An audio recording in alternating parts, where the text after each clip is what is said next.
ನಿನ್ನೆ ನಾವೆಲ್ಲ ಎಂಪಿಗಳನ್ನ ಮತ್ತು ಕೇಂದ್ರ ಸಚಿವರನ್ನೆಲ್ಲ ಭೇಟಿ ಮಾಡಿದ್ದು. ಎಲ್ಲರೂ ಕೂಡ 95% ಒಂದಿಬ್ಬರು ಬಿಟ್ಟು ಖಾಸಗಿ ಕಾರ್ಯಕ್ರಮ ಇರಬೇಕು ಬಿಟ್ಟು ಎಲ್ಲ 5 ಕೇಂದ್ರ ಸಚಿವರು ಬಂದಿದ್ದರು, ಎಂಪಿಗಳೆಲ್ಲ ಬಂದಿದ್ದರು. ಎಲ್ಲರೂ ಕೂಡ ಮುಕ್ತವಾಗಿ ಚರ್ಚೆ ಮಾಡಿದ್ದೇವೆ. ಎಲ್ಲರೂ ಕೂಡ ರಾಜಕಾರಣ ಬದಿಗಟ್ಟು ನಾವೆಲ್ಲ ರಾಜ್ಯದ ಕೆಲಸಕ್ಕೆ ಸಹಕಾರ ಕೊಡ್ತೀವಿ. ನಿಮ್ಮ ಅಧಿಕಾರಿಗಳು ಮಂತ್ರಿಗಳು ಬಂದು ನಮ್ಮ ಹತ್ರ ಬಂದು ಅನೇಕ ವಿಚಾರಗಳನ್ನು ಪ್ರಸ್ತಾವನೆ ಮಾಡಿ ಮಾಹಿತಿಗಳನ್ನು ಕೊಟ್ಟು ನಾವು ಫಾಲೋ ಮಾಡ್ತೀವಿ ಅಂತೇಳಿ ಎಲ್ಲ ಭರವಸೆ ಕೊಟ್ಟಿದ್ದೇವೆ. ಒಂದೇನಪ್ಪ ವಿಶೇಷ, ನಿರ್ಮಲಾ ಸೀತಾರಾಮನ್ ಅವರು 2 hours ಪಾಪ honorable minister spent about more than 2 hours in the meeting in the interest of Karnataka. That is a very big achievement. And she has assured whatever she has been committed to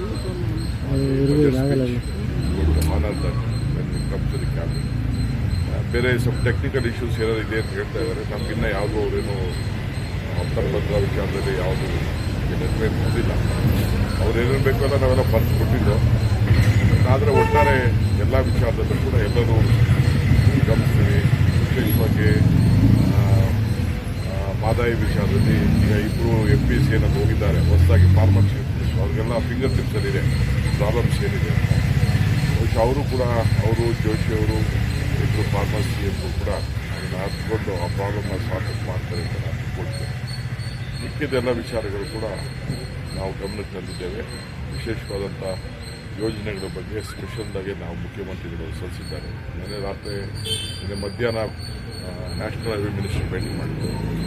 ಅವರು ಎಲ್ಲೆಲ್ಲಿ ನಮ್ಮಲ್ಲಿ ಅಡಚಣೆ ಇದೆ ಅಂತೇಳಿ ಅದೆಲ್ಲ ತಿಳಿಸಿದ್ದಾರೆ. ಅದನ್ನೆಲ್ಲ ನಾವು ಇಂಡಿವಿಜುವಲ್ ಆಗಿ ನಮ್ಮ ಲೋಕಲ್ MLAಗಳು ಮಂತ್ರಿಗಳಿಗೆಲ್ಲ ಕರೆದು ಮಾತಾಡ್ತೀವಿ. ಕೆಲವು ಕಡೆ ರೈತರುಗಳೆಲ್ಲ ಗಲಾಟೆ ಮಾಡ್ತಾ ಇದ್ದಾರೆ, ಡಿವಿಯೇಷನ್ ಮಾಡಬೇಕು, ಎಕ್ಸ್ಟ್ರಾ ಕಾಂಪನ್ಸೇಷನ್ ಕೊಡಬೇಕು, ಅದೆಲ್ಲ ಆಗಲ್ಲ. ಡಿವಿಯೇಷನ್ ಎಲ್ಲ ಮಾಡೋಕ್ಕಾಗಲ್ಲ.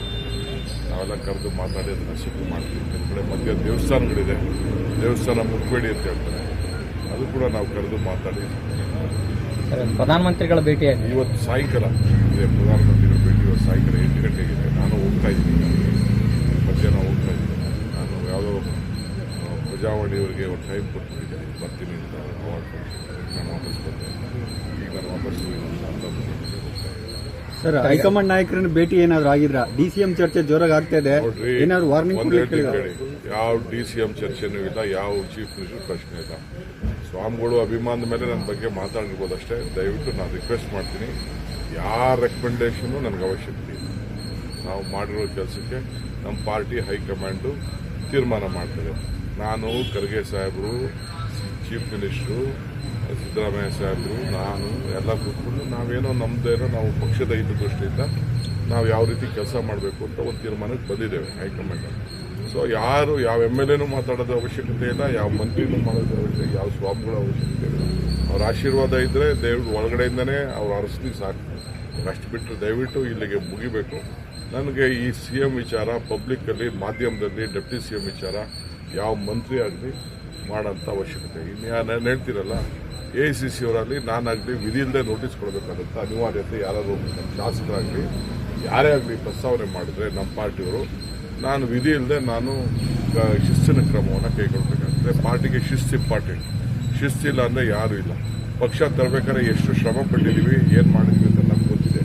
ಇವತ್ತು ಇವ್ರು ಯಾರು ಏನು ಮಾತಾಡೋಂಥ ಅವಶ್ಯಕತೆ ಇಲ್ಲ. ಸರ್, ಮುಖ್ಯಮಂತ್ರಿಗಳು ಮತ್ತೆ ಗೃಹ ಸಚಿವರು ನಿನ್ನೆ ದೆಹಲಿಯಲ್ಲಿ ಮಾಧ್ಯಮ ಪ್ರತಿಕ್ರಿಯೆ ಕೊಟ್ಟ ನಂತರ ಲಿಫ್ಟ್ ಅಲ್ಲಿ ಮಾತನಾಡುವಂಥದ್ದು ರೆಕಾರ್ಡ್ ಆಗಿದೆ ಸರ್. ಇದು ಹೇಳಿಕೊಟ್ಟು ಹೇಳಿಸಿದ್ದಾರೆ ನನಗೆ ಗೊತ್ತಿಲ್ಲ ಯಾವ ನಮ್ಗೆ ಯಾವ ಮುಖ್ಯಮಂತ್ರಿಗಳು ಹೇಳ್ಕೊಟ್ಟಿದ್ದು ಅಂತಾರೆ. ಗೃಹ ಸಚಿವರು ಹೌದು ಅಂತ ತಲೆ ಅಲ್ಲಾಡಿಸ್ತಾರೆ. ನನಗೆ ಗೊತ್ತಿಲ್ಲ. ಅದೇ ರೀತಿ ಉಪಮುಖ್ಯಮಂತ್ರಿಗೂ ಕೂಡ ಯಾರಾದ್ರೂ ಹೇಳ್ಕೊಟ್ಟು ಹೇಳಿಸ್ತಾ ಇದ್ದಾರಾ ಅಥವಾ ಏನ್ ಕಾರಣಕ್ಕೆ? ನನಗೇನು ಗೊತ್ತಿಲ್ಲ. ಐ ಆಮ್ ಟೆಲಿಂಗ್ ಯು, ನಾನು ಪಕ್ಷದ ಹಿತದೃಷ್ಟಿಯಿಂದ ಎಲ್ಲರೂ ಕೂಡ ನಾನು ಹೇಳ್ತಾ ಇದ್ದೀನಿ, ನಿಮ್ಮ ಬಾಯಿನ ಬೀಗ ಹಾಕೊಂಡಿದ್ರೆ ಪಕ್ಷಕ್ಕೆ ಒಳ್ಳೇದು ಮಾಡಿದ್ರೆ. ಸ್ವಾಮೀಜಿಗಳ ವಿರುದ್ಧ KN ರಾಜಣ್ಣ ಮಧ್ಯಪ್ರವೇಶ ಮಾಡುವಂತದ್ದು ಸರ್, ಒಂದು ಪಕ್ಷ ಅಂತ ಇದ್ದಾಗ ಆ ಪಕ್ಷದ ಹೈಕಮಾಂಡ್ ಇರುತ್ತೆ, ನೀತಿ ನಿರ್ಧಾರಗಳು ಅಲ್ಲಾಗುವಂತ ಸ್ವಾಮೀಜಿಗಳು ಪದೇ ಪದೇ ಈ ತರ ಮಧ್ಯಪ್ರವೇಶ ಮಾಡಿದ್ರೆ ಯಾವ ಸ್ವಾಮಿನೂ ಮಾತಾಡಿಲ್ಲ, ಇವತ್ತೇ ಮಾತಾಡಿದ್ದಾರೆ. ಲಿಂಗಾಯತ ಸ್ವಾಮೀಜಿಗಳು ಕೂಡ ನಾನು ಎಲ್ಲರಿಗೂ ಕೈ ಮುಗಿತೀನಿ. ನಮ್ಮ ರಾಜಕಾರಣ ಸುದ್ದಿಗೆ ನೀವು ಬರಕ್ ಹೋಗ್ಬೇಡಿ.